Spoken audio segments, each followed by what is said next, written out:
Hello friends.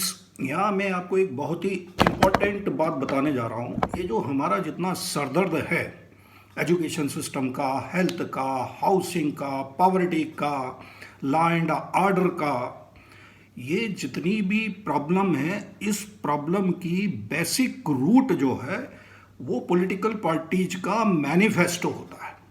जो manifesto वो election से पहले बनाते हैं। अब मैनिफेस्टो बना दिया, मैनिफेस्टो में बहुत सारे प्रॉमिसेस कर दिए कि भाई हमारी पार्टी चुनाव जीत के आ जाएगी तो हम ये कर देंगे, वो कर देंगे, ऐसा कर देंगे, वैसा कर देंगे। अब वोटर क्या सोचता, जब इतना बड़ा ये लिख के डॉक्यूमेंट बनाया है तो बिल्कुल ये लोग करेंगे, नहीं तो डॉक्यूमेंट है। अब स्थिति ये है कि वो पॉलिटिकल पार्टी का जो मैनिफेस्टो जो होता है, वो जो डॉक्यूमेंट होता है, उस डॉक्यूमेंट की कोई बकत ही नहीं होती है। वो कोई लीगल एग्रीमेंट थोड़ी है between the political party and the voter. वो तो डॉक्यूमेंट है, वो तो पेपर बना दिया उन्होंने 40-50 पेज का कि भाई हम एजुकेशन में ये कर देंगे, हेल्थ में ये कर देंगे, हाउसिंग में ये कर देंगे, हम ऐसा करेंगे, वैसा करेंगे। यदि नहीं करते हैं तो क्या, नहीं करते हैं तो क्या होगा? क्या कर सकते हो आप उस पॉलिटिकल पार्टी का? क्या उस पॉलिटिकल पार्टी की जो फंडिंग है वो सीज हो जाएगी, या जो उनका बैंक अकाउंट है वो फ्रीज हो जाएगा? क्योंकि वोटर बोल रहा है।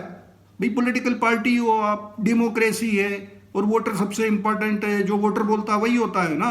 गवर्नमेंट भी तो वोटर बनाता है, प्राइम मिनिस्टर भी तो वोटर बनाता है, कैबिनेट भी तो वोटर बनाता है। तो आप ये बताइए कि आपने जो मैनिफेस्टो बनाया था before the election and you won the election, you met the government, you become the prime minister, you become the minister, and you are not fulfilling the promises which you made in the manifesto, then who is the responsible? Where the voter will go? They are not following their own manifesto. They are not keeping their own words. अब भैया कौन किसके पास जाएगा, कौन क्या कर सकता? कोई लीगल सिस्टम नहीं, कोई एग्रीमेंट नहीं है। तो यहाँ पर हमारा कहना ये है कि ये जो पॉलिटिकल पार्टीज का मैनिफेस्टो होता है वो एक लीगल डॉक्यूमेंट होना चाहिए, legal agreement between the political party and the voters of the country. And if the political party are not fulfilling, not delivering as per the manifesto of the political party on which basis they have won the election, then there should be penalty clause for the political party. What's the penalty clause? Then in extreme cases, the bank account of the political party should be freezed.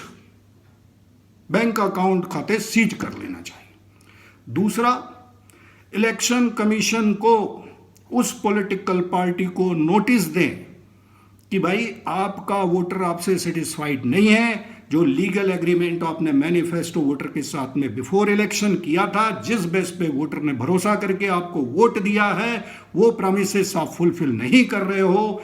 इसलिए हम आपको notice देते हैं कि आप reason से बताइए कि क्यों फुलफिल नहीं कर रहे हो, नहीं तो विद इन 3 मंथ्स हम एक्शन लेंगे और आपकी पार्टी को डी रिकॉग्नाइज कर देंगे। ये बनाए ये सिस्टम क्यों नहीं बनाते? इलेक्शन कमीशन ले एक्शन, सुप्रीम कोर्ट ले एक्शन। वोटर को छोड़ दिया है, वोटर कुछ समझता नहीं है। Majority of the voter they don't understand, and those voters who understand they do not go to the polling station to cast the votes. Majority of the educated voter, what's the voter percentage, कितना होता है? On an average 60, 62, 55, 65, in rare cases it crosses 70%. So there should be some system, there should be some commitment with the voter, because ultimately the sufferer is the voter. You have won the election, you become the minister ना। अब आप तो मंत्री बन गए हो भैया, तो कौन बोलेगा आपके सामने? हर कोई आपसे दोस्ती करने जाएगा, पुलिस वाला भी आपसे दोस्ती करेगा, जज साहब भी आपसे दोस्ती करेंगे, उद्योगपति भी आपसे दोस्ती करेगा। हम तो कॉमन वोटर हैं। आपका तो सिक्योरिटी गार्ड हमें अंदर भी नहीं घुसने देगा, डंडा मार के भगा देगा। तो भैया क्या करें? तो इसलिए ये है कि कॉमन वोटर्स जो हैं इनको भी अपना ऑर्गेनाइजेशन बनाना चाहिए वोटर को, और पॉलिटिकल पार्टी और वोटर के बीच में एग्रीमेंट और लीगल एग्रीमेंट होना चाहिए, और उसमें पेनल्टी क्लॉज होना चाहिए, और टाइम बाउंड पेनल्टी क्लॉज होना चाहिए कि with in that period if you don't deliver then your party will be de-recognized, your bank account will be seized. Why they don't make such type of the system? If they are the honest, if they have the confidence in their political party, and if they think they can make the country powerful, they can make the country rich, so they should do it. Why they don't do it?